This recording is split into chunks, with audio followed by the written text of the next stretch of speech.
Good afternoon, everyone. My name is Sophie Berger. I work for the European Commission as part of the Directorate-General for Research and Innovation. But the reason why I'm here today is because I'm also part of the Secretariat of the EU Mission on Adaptation to Climate Change, which is the initiative that is funding the project MountResilience.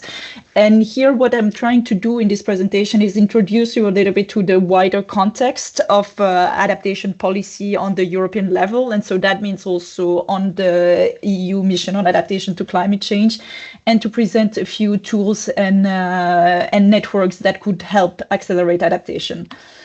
So first things first, on a few words on the policy context. And with the previous commission that started in 2019, it was a commission that was really heavy on climate action, and that had that came up with the Green Deal, which put the ambition of having Europe as the first climate neutral continent, but also climate resilience by 2050. To put that into practice, the EU adopted what we call the climate law, which is mostly focused on climate mitigation. But there is a very important article in that one, which is Article 5, that is on climate adaptation. And what we have in this Article 5 is that basically it forces member states in the EU to regularly adopt adaptation strategy and plans and to update them. So basically, this is setting into motion the ambition to do more progress when it comes to adaptation. But the reality is also that when it comes to climate change, most of the impacts are going to be felt by the regional and local authorities. And those ones are the ones who will need to do the main part of the work when it comes to climate adaptation. And this is why the EU has come up with what we call the EU Mission on Adaptation to Climate Change, really as a way to bridge this EU level with this local level. And so what the mission does is that it's part of a wider initiative of five missions in total. And this is something that is very ambitious. Is mission focused on something specific? And in the case of the adaptation mission, our goal is that by 2030, we will have at least 150 European regions and communities that are resilient to climate change. And here the idea is really to work with a subset of regions, so 150, and go faster and go deeper than the wider objective of the Green Deal and the adaptation strategy that are set for 2050. So here with the coalition of the wheeling, we really accelerate, we try out new solutions, what works, what doesn't work. And then once we have those solutions, we help the other regions make the change. The adaptation mission has different objectives that are increasingly ambitious. And so a bit of the work is just about preparing Europe for climate disruption is for everyone. There is the acceleration and working with the subset, and then there is also build deep in resilience. But what is really important here is that it relies on three aspects. The first one is that the mission is very place-based, and so it puts the regional and communities first. Change needs to be systemic, and the mission needs to be inclusive as well.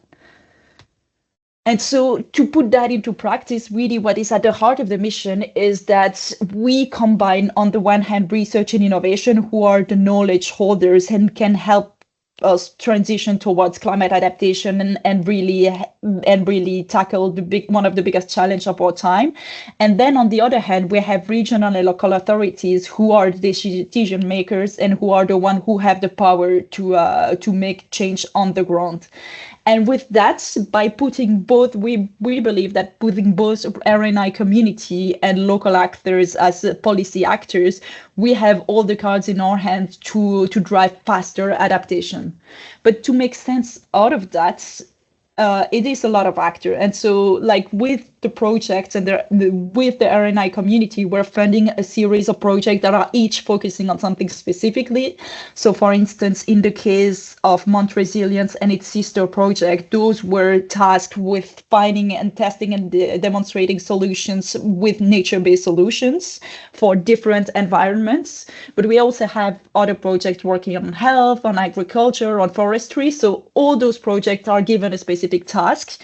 And so on one hand, and then on the other hand, we have the regions. And to make sense out of that, we have the mission implementation platform that is really fostering exchanges between the projects, between the regions and the projects. And it's also providing a little bit of support and try to bring everything under one umbrella.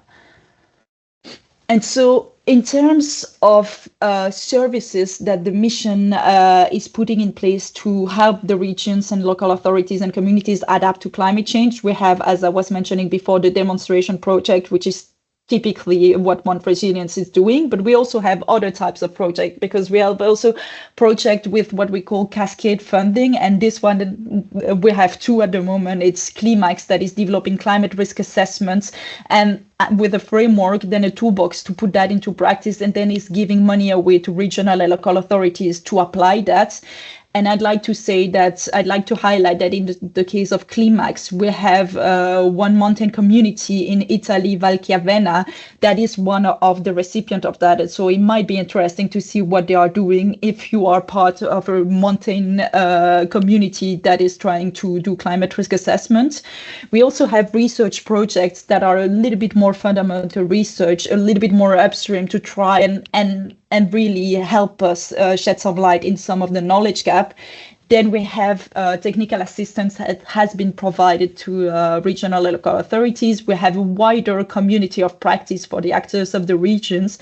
And finally, I think it's important to say that starting from November, the mission will set up also what we call national adaptation hubs.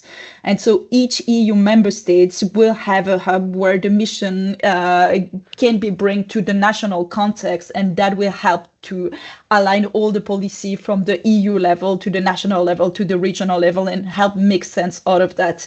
Another key role of the national hubs is also that they will set up a peer learning opportunity between regions within a country, but also between the different countries. And so this is something to watch out. So now, before going more into the practical side, I wanted to have a few words on why knowledge and data and why this webinar is important. And for that, I need to go back in a little bit into what is cooking in terms of EU policy.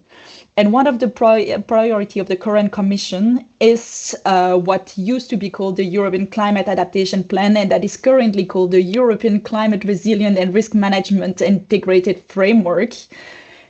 This is a bit of a mouthful, but really the idea here is that by the fourth quarter of 2026, so quite soon, the European Commission will launch a regulation for climate adaptation. And this is quite important because this is really helping the EU achieve its objective when it comes to climate adaptation. And it shows really that adaptation is becoming more and more important. And so here, something that will be important in terms of the legislation process is that there was a call for evidence that was closed in September, but as of the fourth quarter of 2025, there will be a public consultation. And so that means that you, as people from the mountain community trying to do adaptation, it might be very relevant to answer this public consultation to make sure that this piece of legislation is actually answering your needs. And one of the points that I wanted to make is that based on the document from the call for evidence, it lists a series of barriers to adaptation, and some of them, like behavioral or financial, market failure, institutional, regulatory, they're quite common. But also here at the heart of that, we see that knowledge and information is still listed as something that is a barrier. And so this is why the work that MountResilience is doing right now is quite important. Even if we go to so that was for the EU level, but even if we go to the local level, actually, as part of the mission, we have the charter signatories who committed to work towards adaptation. Those are regional and local authorities. So here we are at the very local level, but before they join the mission, we ran a survey with them to try and understand their needs. And when we ask them what are the main challenges that you face when it comes to implementing adaptation, we can see that beyond financial resource, which is an issue pretty much highlighted by everyone, the second one is scientific data and risk assessment. And so it means that despite the fact that knowledge is there, there is a clear problem with accessing this knowledge to the right level. And so this is why I think this webinar today is quite important. And this line of work also of MountResilience is very relevant. And so now this is the last part of my presentation, and this is much more about, I wanted to highlight a few tools and resources that I think might be useful for you. The first one is coming from the mission, and it's on the mission portal, and this is what we call the tool database. And this is a curated selection of reliable and up-to-date tools that support regional and adaptation. And here, the database, what it does is that it includes a series of, for each tool, there is information that describes a little bit what are the objectives of the tool, a short description of what it does, how it was applied, or whether it was tested with regional and local authorities, what are the strengths and weaknesses, inputs that you need to use the tool, output, the target audience, geographical scale. And so this is basically starting from the realization that there are lots of tools that sometimes look a little bit overlapping, and it's not necessarily easy to navigate. And so here it's twofold. The reason why I'm including that, the first one is to encourage you, if you have tools that you think should be in this database, then you're very welcome to get in touch with the mission implementation platform to do so. The second one is also, if you're looking for a tool, I would encourage you to have a look at that. Also, based on the current work of the mission implementation platform Made for Adapt with this tool database, there are a series of lessons learned that can already be drawn, and I thought it might be interesting to share that with you today. And so the first one is that in their experience, specific tools tend to be better than just wide toolbox or decision support systems that are trying to make it all and solve everything, but in the end, it doesn't really match the expectations of, or at least the reality of the regional and local context. And so it's better to be a little bit narrower in scope. I think, for instance, it's a very good idea to have something that is just focusing on mountain areas, or there is something on islands, but really helping, you need to be clear in what you want. The second point that is also very important is that involving end users from the early stage is really key to address their needs when it comes to data availability, complexity, language, because otherwise we realize quite late in the process that actually those tools are not necessarily fit for purpose when it comes to the target users. Then the three other elements is that Made for Adapt really encourage tool owners to really think ahead about their tools, and very early on think about how much will it cost to use the tool? Will it be free, or what is going to happen? Like, also, how will this tool be updated or maintained? Because this is something that we also see, that a lot of Horizon Europe and Horizon 2020 projects develop tools that are great, but the problem is that once the project is finished, the tool just ends up in a big graveyard of tools. And so thinking about that and thinking about a mid to longer term really helps also with the survival of the tool. And then the last element, which is key, is about the added value of the tool compared to what is already existing, and being able to say, like, what am I trying to target? And this is a little bit linked to the first point, but I think it's worth mentioning again, because this is really key.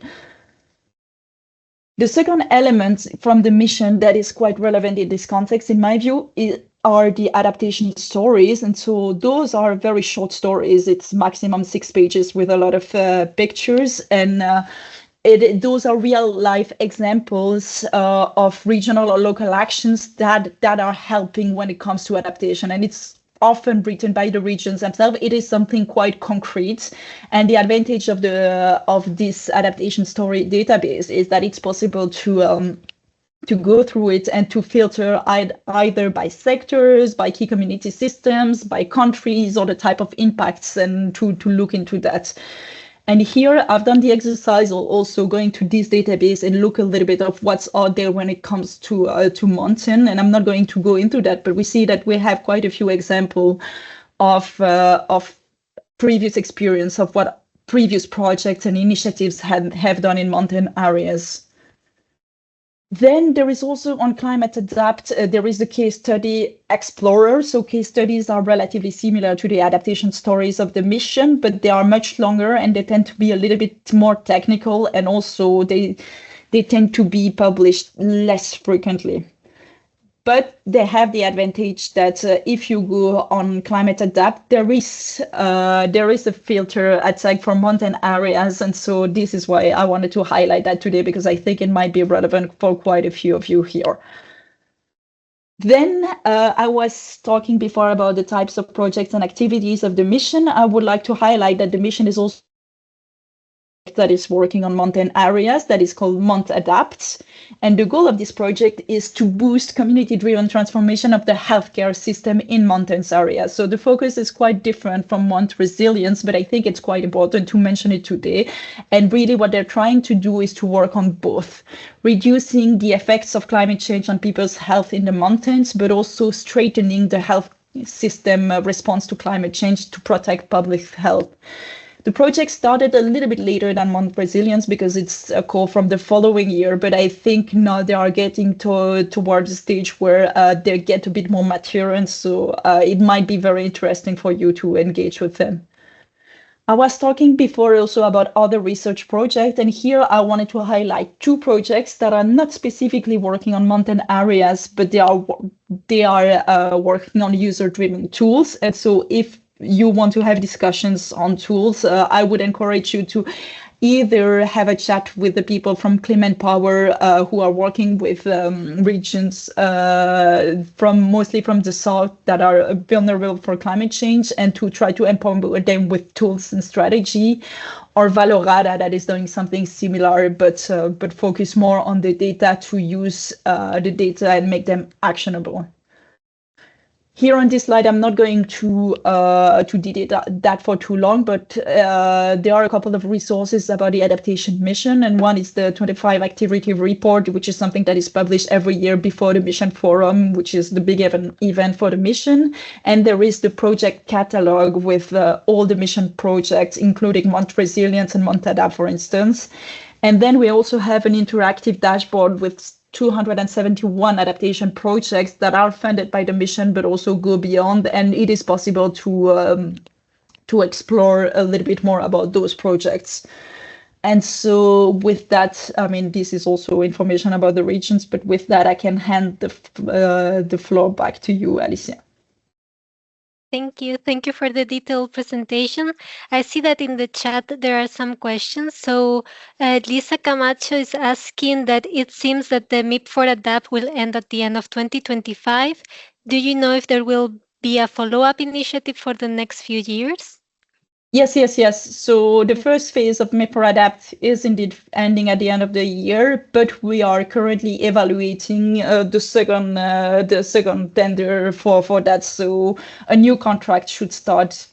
It should be signed either by the end of the year or early in 2026. So that means that there will be if there is a gap, it will be very small, and we will do everything we can to ensure a smooth transition. Thank you. We also on that note also, I can say that there are provisions also in the future call to ensure that the MIP for ADAPT, the mission implementation platform, will be kept in place until 2030. That's great news. Thank you. There is also another question. So Federica Lepri is asking that you were talking about Valchievena in Italy, that she lost her signal. So I don't know if you can, because I don't remember exactly what you said.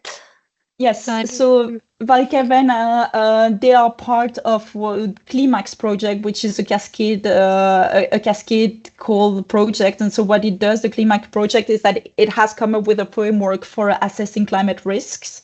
Then they made a toolbox to put that into practice, and they've distributed money to a series of regional and local authorities to really use the toolbox and the framework to assess their own risk. And this was just to highlight that as part of Climax, Valchievena is receiving money for a project like that. As a follow-up, I can try and find the details of the name of this project, but this is something that is that could be interesting for the one wanting to evaluate assess their risk. And I should also say that we are planning a follow-up projects to Climax, and so that means that this will be also an opportunity. It will take a little bit of time before the project kicks in, but it will be the case, and there will be also a follow-up project of what is called P2R, which is about adaptation pathways. And so that means that within a year and a half, there will be a call out for regional local authorities and also communities to receive money to work on adaptation.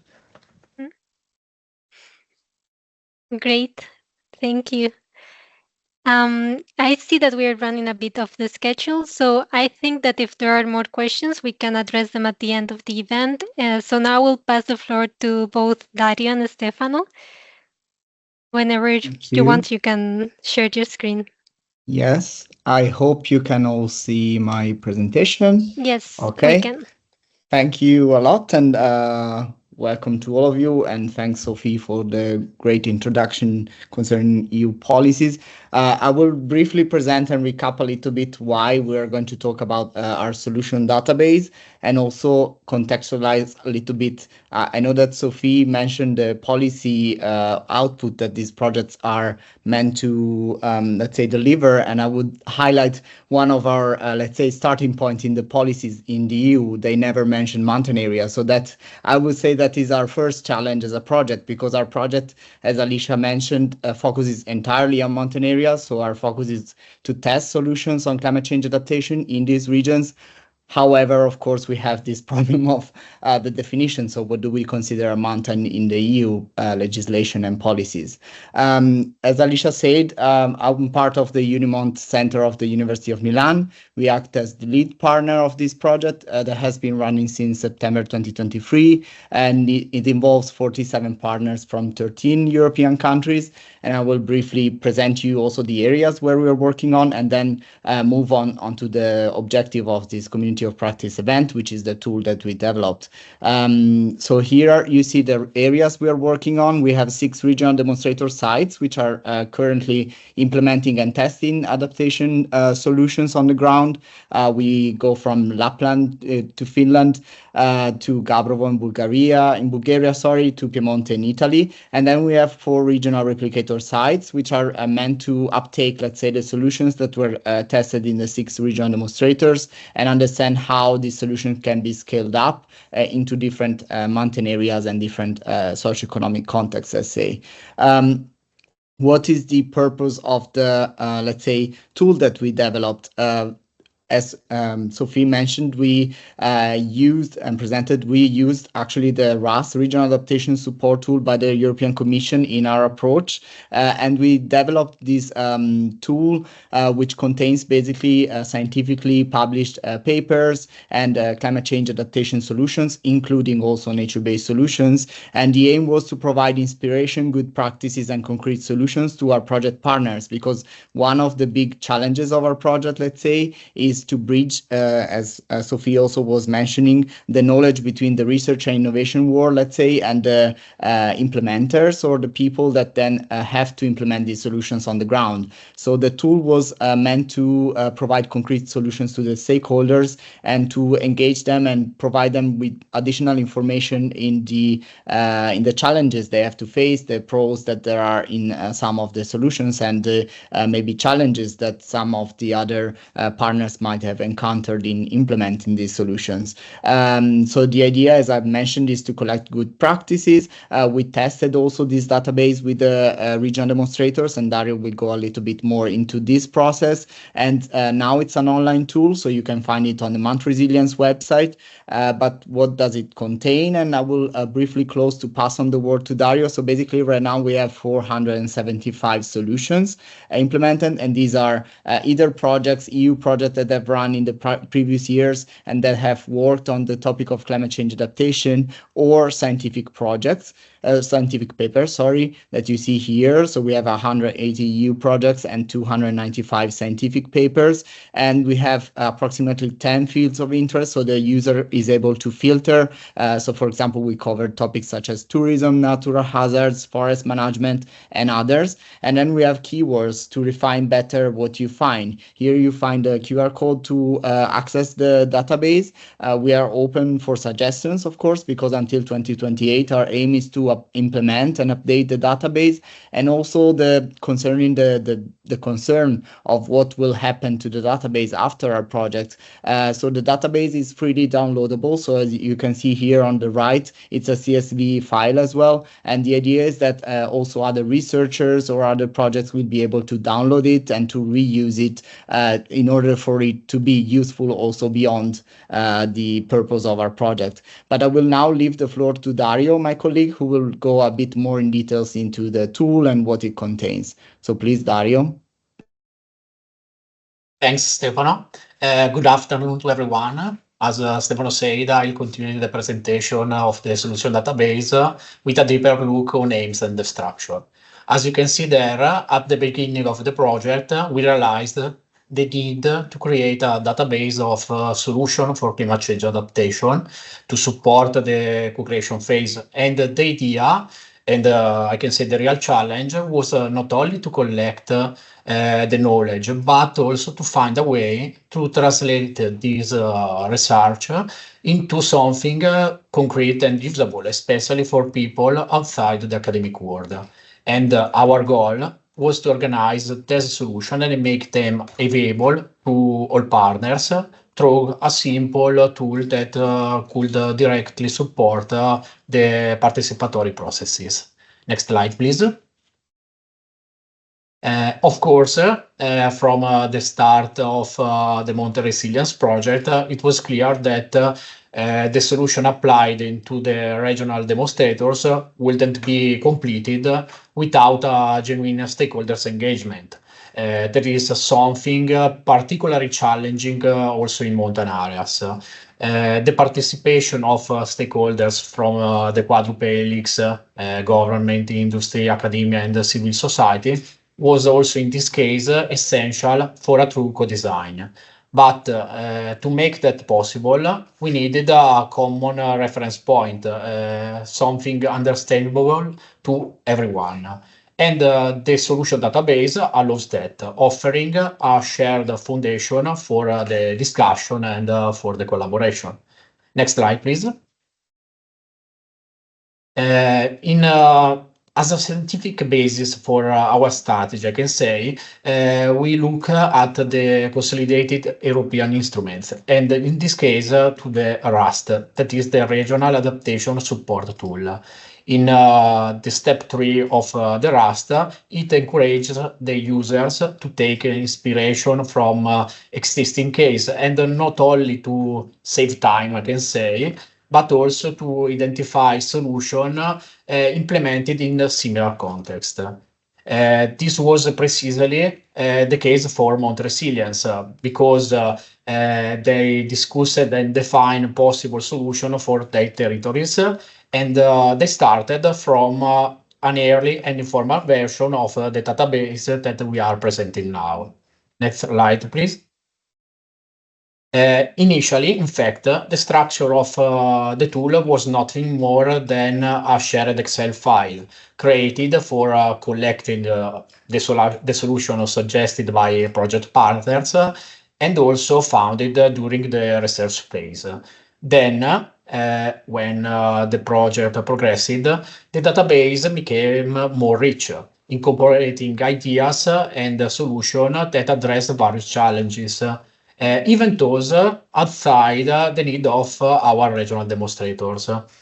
This completed the idea that we had at the beginning of making it an open source tool, available not only for the consortium, but for anyone who wants to use this tool in their co-design processes. Next slide, please. We implemented the tool with documents, as I said, article and project, suggested by our partners and by the scientific community. And this is still an ongoing process. So you can also contribute by sharing with us your own project and articles on climate change adaptation, especially for mountain areas.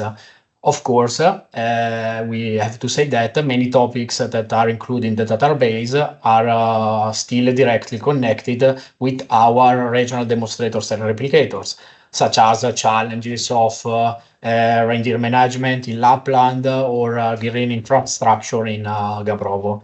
As you can see from the graph, the database also helps us to identify relevant solution that was shared across our regions. And this allows us to promote the collaboration between all partners. Next slide, please. On the MountResilience website, you will find a dedicated section for the solution database. And the database presents itself, as you can see, as an intuitive search tool. In this frame of the search bar, the basis search options are underlined in blue, and then the advanced option appears in green. Users can select by 55 areas, 130 topics keywords, and 56 solution keywords. When you identify a solution of interest on this database, you can click on it and find more information and explore linked resources such as the articles and the project website. Next slide, please. Now, let me show you just a couple of solutions that you may find when searching in the database. In this case, for water management. This is the example of Lake Carla, a lake that related to agricultural overuse and water lack. The solution in this case was to restore the lake, but as you can imagine, this was costly. Anyway, the benefits of this solution were remarkable, improving the biodiversity with new plants and animals species like new fishes, providing water reserve for agriculture, creating new tourist destination, and offering also new opportunities for local activities that helped to counter the depopulation of the area. Next slide, please. In this second example, that is related to agriculture and fire prevention, the researchers analyzed the flammability of 37 cultivated species, many of them typical of mountain areas, such as vines, potatoes, berries, and pasture grass. In these articles, they found that simply by planning the arrangement of crops, we can create a natural barrier against the fire propagation.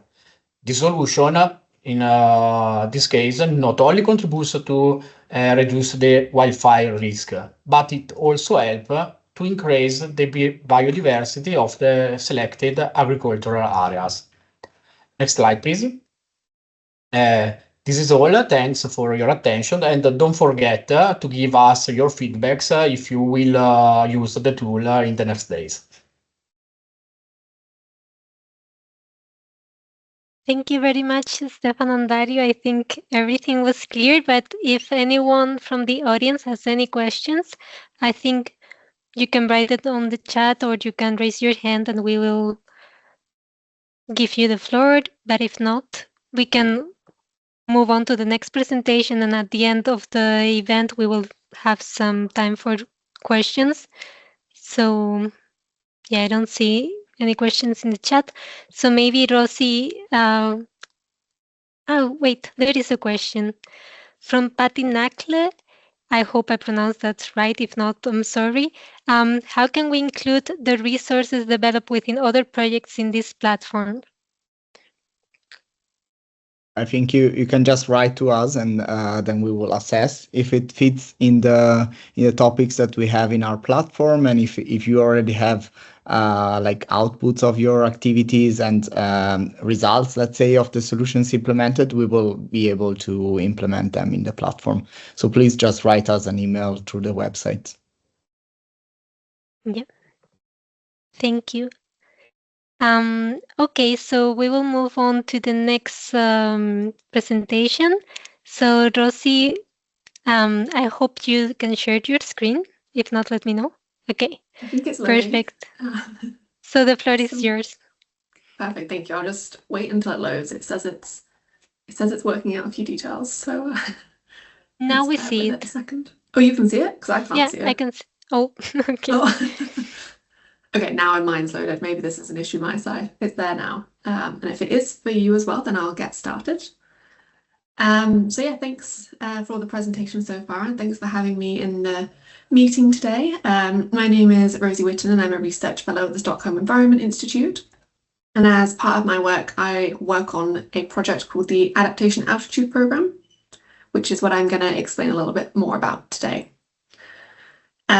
We do have an introductory slide on why mountains, but I'm assuming everybody understands why we are interested in researching on mountains. But just as a quick recap, mountain regions, they cover about a quarter of the Earth's land surface and are home to, I think it was about 1 billion people.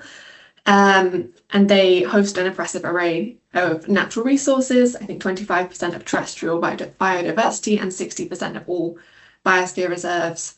They also supply fresh water for lowland irrigation, domestic use for half of the global population.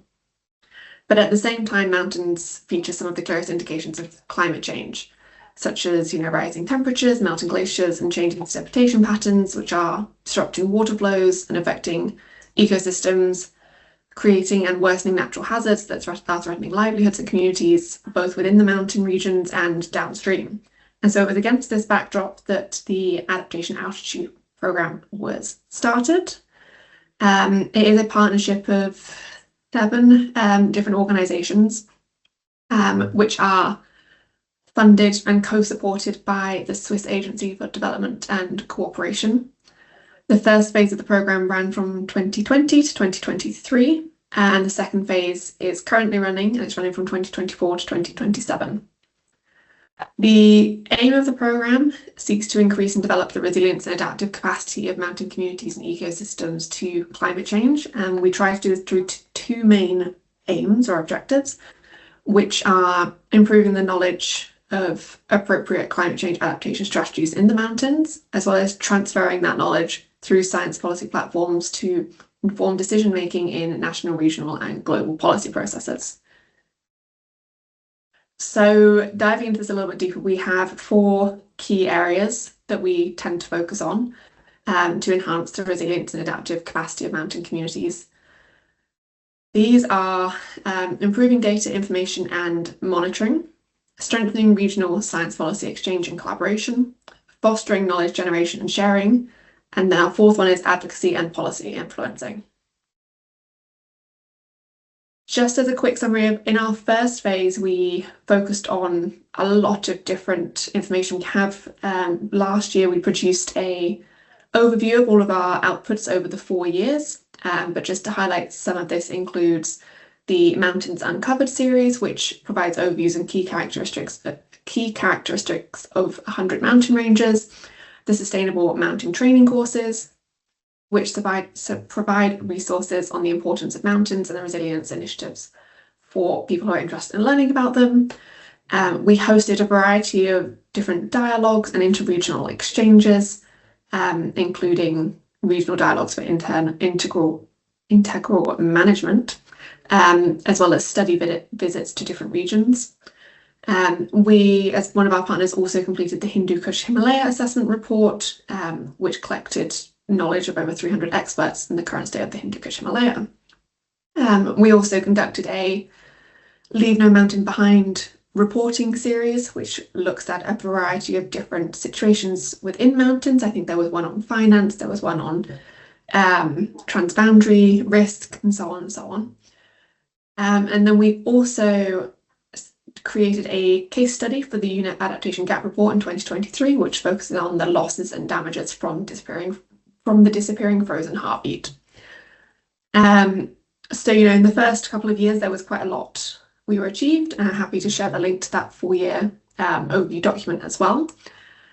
But then moving into phase 2, we are continuing a lot of the same themes. So those 4 key main themes are continuing. And the kind of key area of work that I focus on is the knowledge exchange aspect. So that's what we're going to be talking through a little bit more in detail today. We wanted to highlight some of the tools and resources that are available to support you all, as well as us, in our exchange on knowledge of climate adaptation in mountains. The 3 main tools that we have available are the Adaptation Altitude Solutions Portal, the Climate Change Adaptation in Mountains theme on WeAdapt, and the Adaptation Altitude Knowledge Network. So I'll run through those in a little bit more detail. So the Adaptation Altitude Solutions Portal is a database of tried and tested solutions that can be scaled and replicated elsewhere. We define solutions as technologies, approaches, and processes to adjust natural or human systems to actual or expected climate impacts in order to reduce expected losses or harness benefits. Currently on the solutions portal, there are 106 published solutions, all of which follow a standardized template to help with ease of understanding and to support making sure that there is the same and relevant information within each of the templates. You can also search through our database via filter, which can be filtered by scales, sectors, ecosystem types, solution types, and impacts addressed, all which helps foster learning, comparability, and transferability. Anyone can contribute a solution to the Adaptation Altitude Solutions portal, and our team will work closely with the contributors to collate the relevant information and ensure the final entry is as detailed and as useful as possible. Before publishing a solution on the portal, it does go through an expert editor review of the solution just to ensure it contextually makes sense and there is of high enough quality. This is usually done by our counterparts at the University of Geneva. And then once the solution is live, we promote solutions across the Adaptation Altitude social media channels to further support learning and knowledge exchange. So there are two forms. This is just a screenshot of the back end of the website. But when you are uploading or interested in uploading solutions, there are two methods to do this. You can do an online version, which is the version on the left-hand side. Or you could do an offline form, which is a downloadable Word document, which you can see on the right-hand side, both of which can then be saved. And once you have completed it, you can either, if you're doing the online version, you just click submit for review. If you're doing the offline version, you can just email it to our generic email address or to myself or my colleague, Kate Williamson, whose emails I'll share at the end. And then it will come through to us, and we are happy to support anybody in uploading the content. We do encourage people, if they have questions about this, we do encourage people just to reach out and ask. We're very happy to help. We do have two options for doing a solution. So we have a short solution and a detailed solution.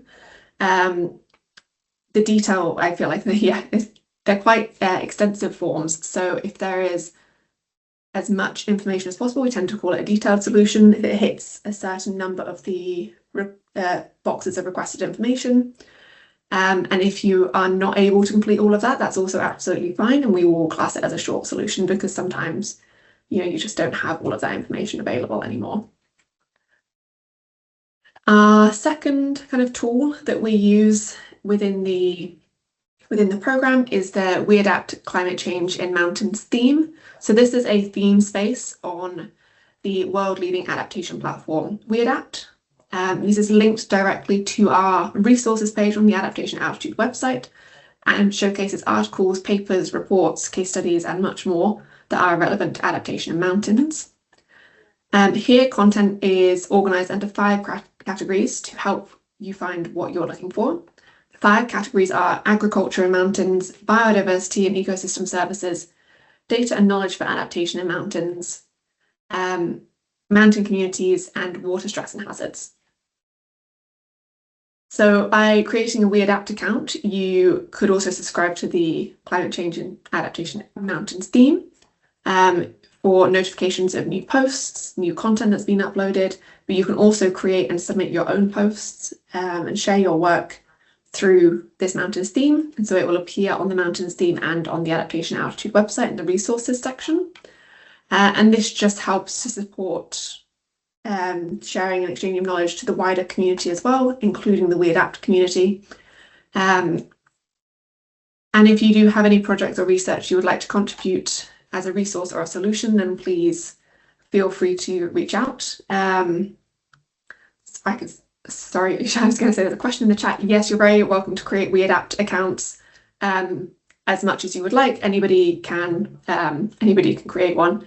There's no limit on that, because also we have a discussion forum section on the climate change in mountains theme, so people ask questions, and if you have any questions you can ask, you need to be able to have an account to sign in and answer.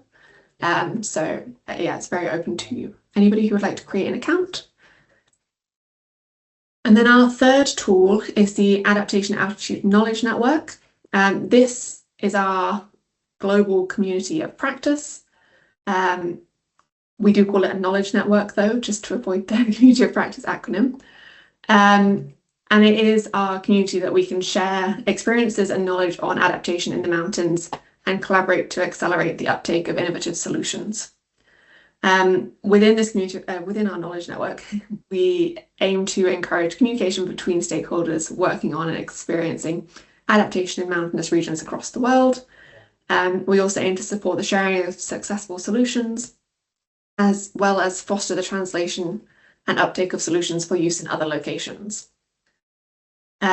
Within our knowledge network, we host approximately 4 meetings or learning events per year for people to connect with one another, share their work, and learn from others. We originally started this knowledge network 2 years ago now, I think it was.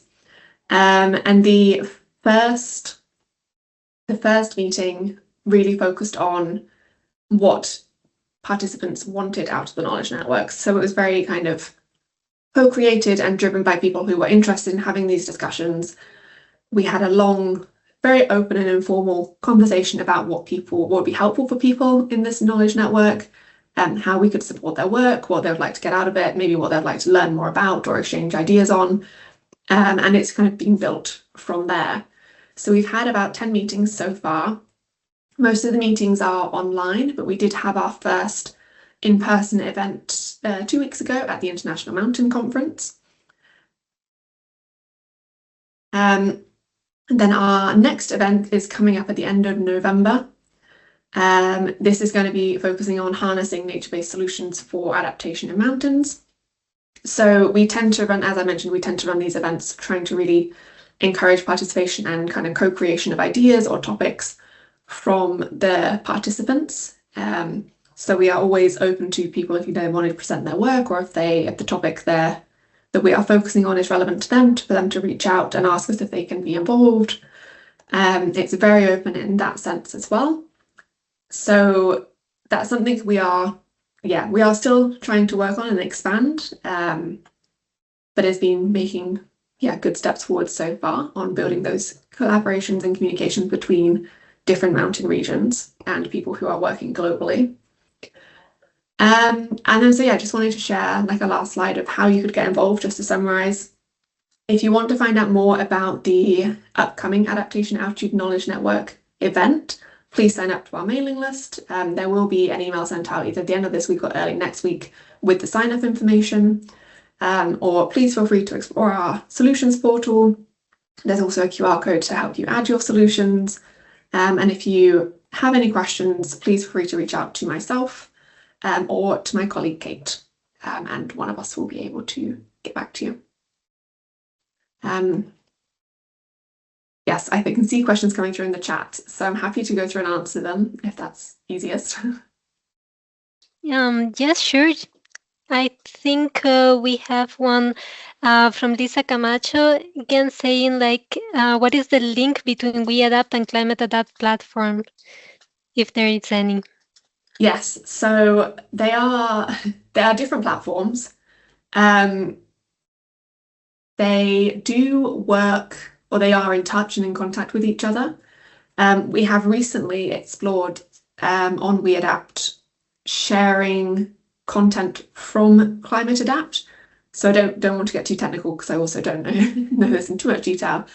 But when you upload something to Climate Adapt, there is an API function, I believe now. So some of it can be pulled through to We Adapt depending on the content. And I think this has been trialed recently because of this exact reason. There's a lot of platforms out there already, and we just want to make sure that we're making it easiest for people to upload and share their information as much as possible. So that's something that I think has been tried over summer, and we're going to see how that progresses moving forwards. But there is currently no link. They are different platforms. They are just communicating to make sure it's as easy as possible for people to use both of them. Yeah, sorry, I hope that answers the question slightly. I think there are no more questions, but if someone else has one feel free to leave it in the chat. But thank you very much, Rosie. It was very interesting, and it's well noted that you're having an event on November about nature-based solutions for adaptation in mountains. We will I know we are very interested in that, so we will attend for sure. And we are back in schedule perfectly. So now it's kind of the turn for this open discussion. But really, the floor is open for anyone that has questions or that wants to share comments or reflections about after what we have heard today. And if no one takes the floor, then I can also break the ice. And I have some questions prepared for the speakers, but I'm going to leave 1 or 2 minutes in case of someone wants to make another question.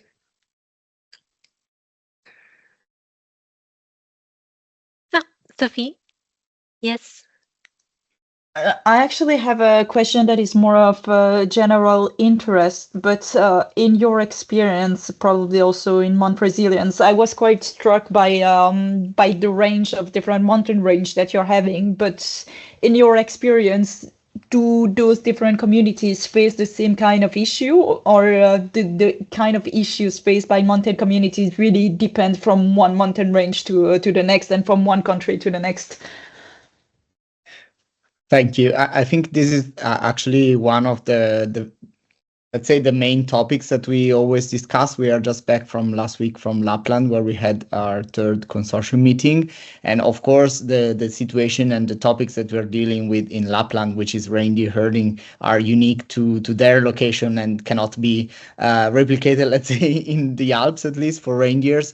But what we are finding out is that, of course, the topics in most of the cases are similar. So maybe not the species of animals or plants or are the same, but the cause and let's say the problems that it has on the socioeconomic system and the ecological one as well are the same. And also what we're finding is that most of the cases it's the process that matters. So the big question is, how do you involve stakeholders coming from different groups? So not only the research and governance world, which maybe are the most overrepresented, let's say, but how do you involve local communities in the work? How do you involve enterprises in the work in climate change adaptation discussions, and how do you have them involved in implementing and testing the solutions as well? So I think what comes out so far from our project is the fact that the problems are different, sometimes also the solutions, but what matters really is the implementation phase. So how you activate all these processes.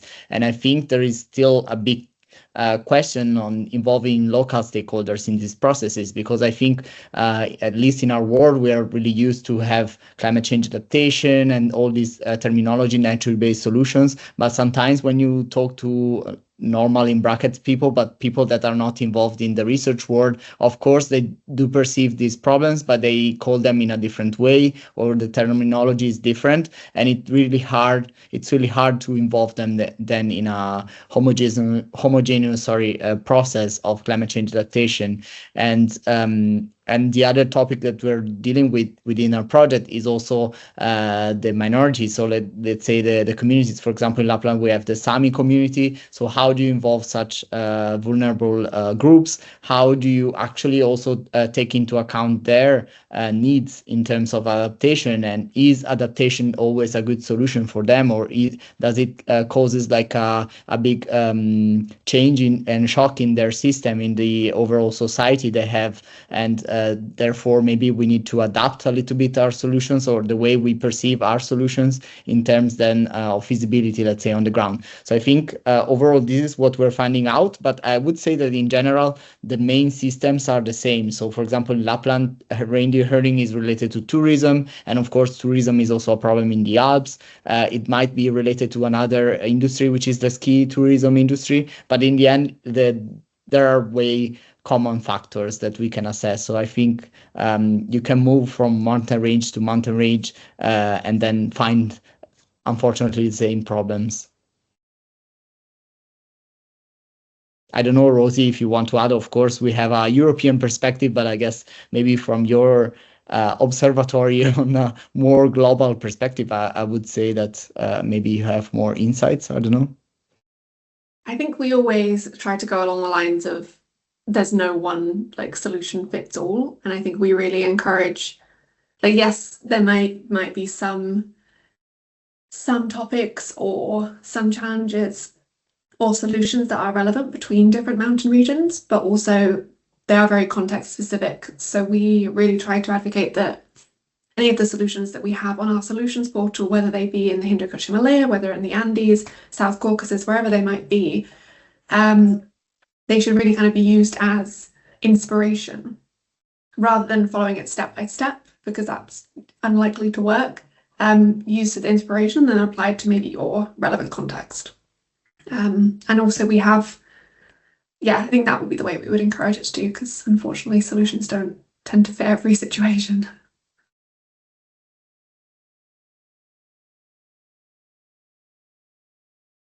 Okay, so I don't know if there are like more questions from the audience.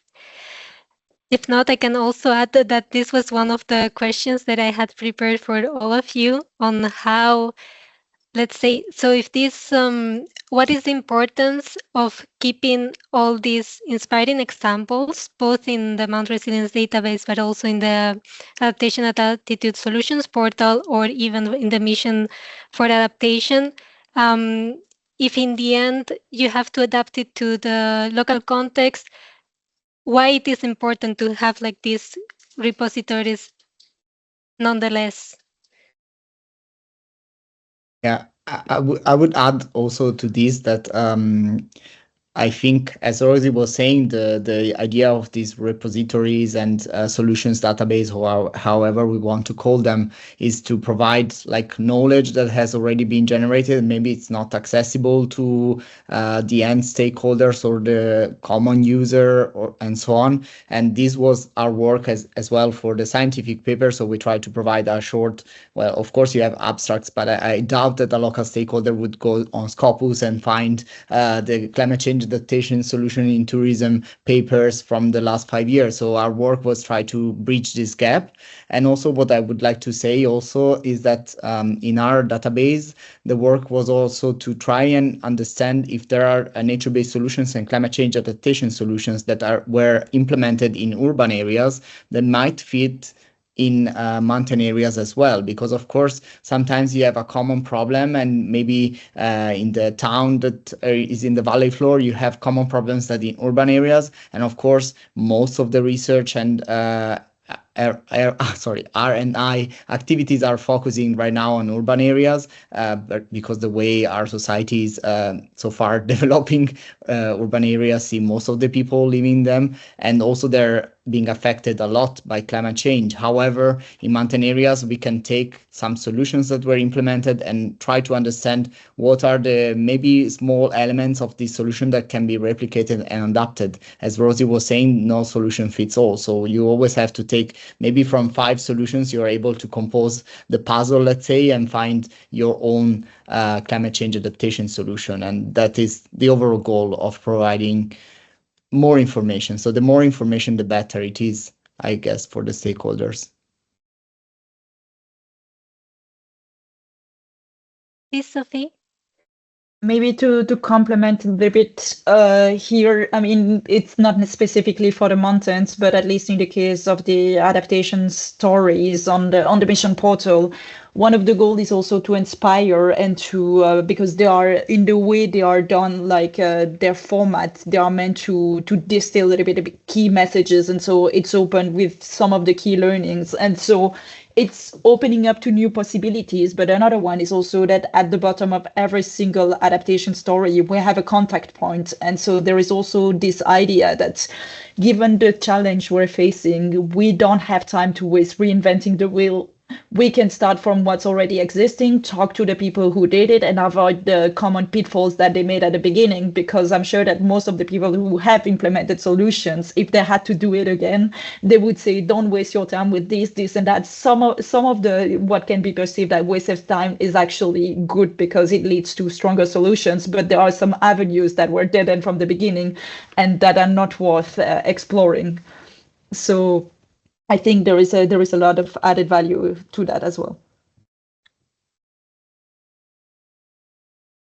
Yes, Rosie? Yeah, I was going to say, I think I do completely agree with both of those comments already. And yeah, likewise on the Adaptation Outreach Portal, we have profiles so you can connect with whoever might have done the solution before. But I also just wanted to emphasize, I feel like that's one of the key things of like your community of practice or maybe the knowledge network, is because hopefully there's people here who are interested in mountain research or maybe are more practical and are implementing the solutions themselves. And it also just provides you the opportunity to discuss that in more detail, especially if some of the things I know our adaptation altitude solutions template is quite extensive. You know, we have all the information on finance, on like challenges or barriers you might have faced, but it's not the same as talking to a person. So I do want to emphasize, I think that is one of the key benefits of, yeah, like this community of practice and the knowledge network as well. Thank you very much for all your replies. I'm also curious to know who are the users, who are the target groups that are using your tools. Maybe for MountResilience is a bit early because it has been recently launched, but maybe Sophie, can you tell us a bit more of how is really going into the adaptation studies and contacting other stakeholders to know about what they have implemented, and the same for Rosie? So the target user for us for the mission is, by definition, those are regional and local authorities, but this is meant in a very broad way. So that also includes communities. So those are, most of our activities are geared towards that. But in practice, as I was putting in my presentation, the researchers are also key to some extent. I mean, adaptation is so cross-cutting that basically every sector needs to be needs to adapt in one way or the other. But when it comes to who produces those stories, I would say that we have two main entry points. We have projects that are, for instance, Life Project, Horizon Europe Project, Mission Project, working on adaptation. And those are people receiving funding and having extra capacity to produce that. But we also have regional and local authorities that have solutions and that that put some time aside to write those stories. And I forgot also to say that for them, it's actually quite powerful, this tool, as a way also to share their knowledge and to shine a little bit on a international, being on the website of the European Commission, being part of an initiative like that. It brings also a lot of credibility internally. And so from, at least this is what we've heard, is that for those regional and local authorities, being part of the EU mission also helps internally to mainstream adaptation, because others are like, oh, you're part of a European project, this sounds very important. So it's a bit of both, I would say.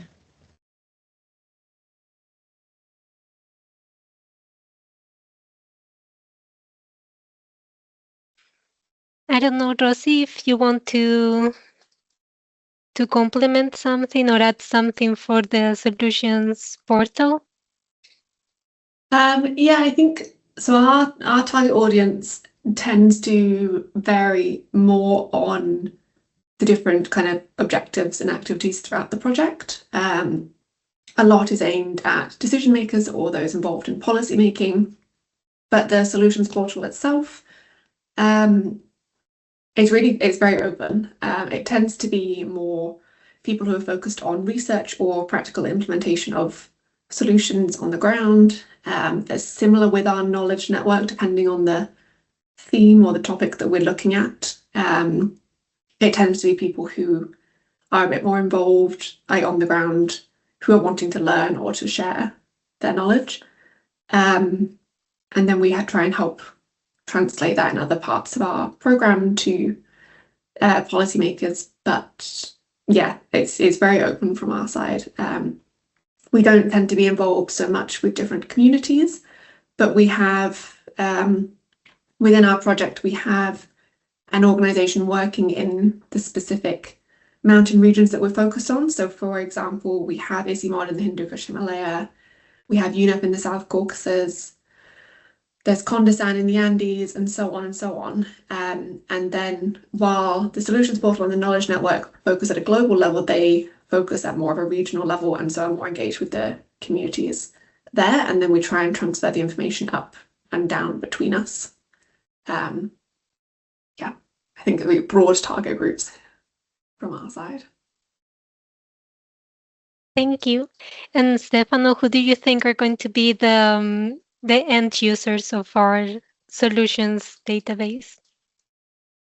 I hope stakeholders on the ground, because our work was mostly focusing on scientific literature. And of course, we understand that scientific literature nowadays is still, most of the cases, accessible only to people that work or operate in the research world. So I hope that we will make accessible peer-reviewed papers to stakeholders that then are looking for solutions to be implemented on the ground. So I hope that our end users will be this type of target users, and we will monitor this and see if it actually fits. And of course, we are also welcome for suggestions in our tool and improvements, because Dario will be working throughout the project activities to try and improve and refine the solutions that are accessible on the tool.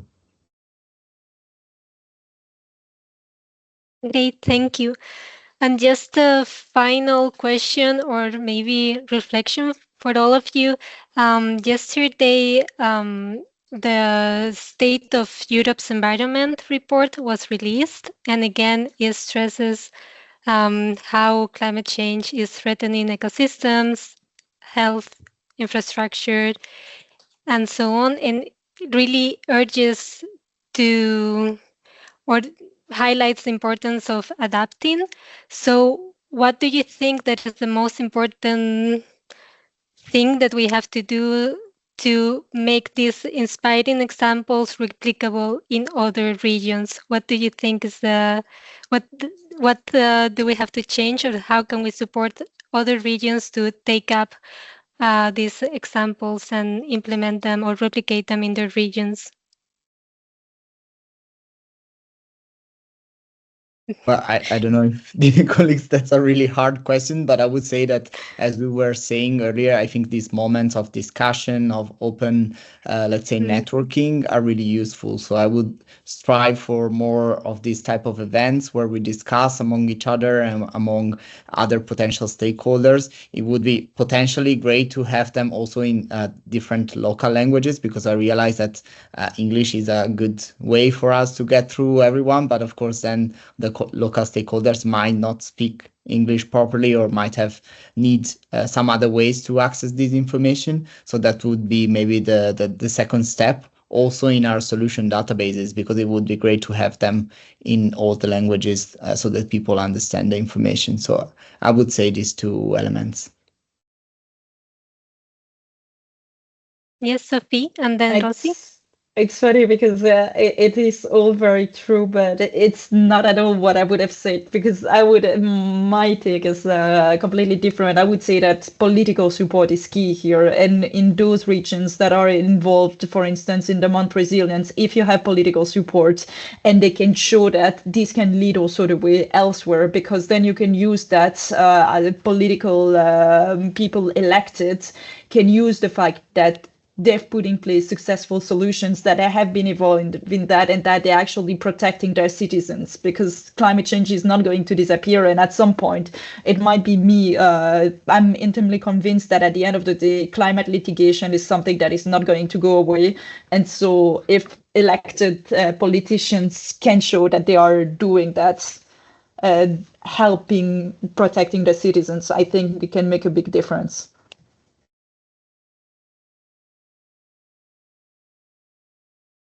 Yeah, Rosie? Yeah, I think I was actually going to mention both of those things, unfortunately, just stole the good answers. So just in terms of the language aspect that was mentioned, I do think that's really important to do, to have a variety of languages available on the platforms. And we have a feature that enables you to use Google Translate for any of the information on our website, which, you know, is maybe, has its own limitations being Google Translate, but is a pretty reasonable starting point. And we can see that actually a lot of our content is translated into different languages for people to access, which is always a good thing. I was also going to emphasize political aspect, but then maybe just to mention something else entirely, because those have been covered already. One thing that I think is important, as well as like our networking, is the raising awareness of that we actually have this information already. Because I feel like, yes, us in maybe this like bubble of mountain research or interest in mountains, we know this information is here, and you know roughly where to look or who to contact or maybe who's working on what. But I think we really are a bubble of information, and outside of this bubble, people maybe don't know. And so in order to build changes and to build those networks, you really do have to highlight what we have got available, especially so people aren't reinventing the wheel and creating something new when it might already be there. So I do just think that's an important element as well, is that building those connections and raising the awareness outside of our research bubbles.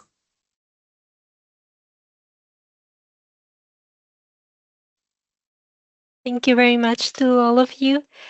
I don't know if there is more questions from the participants, from the audience.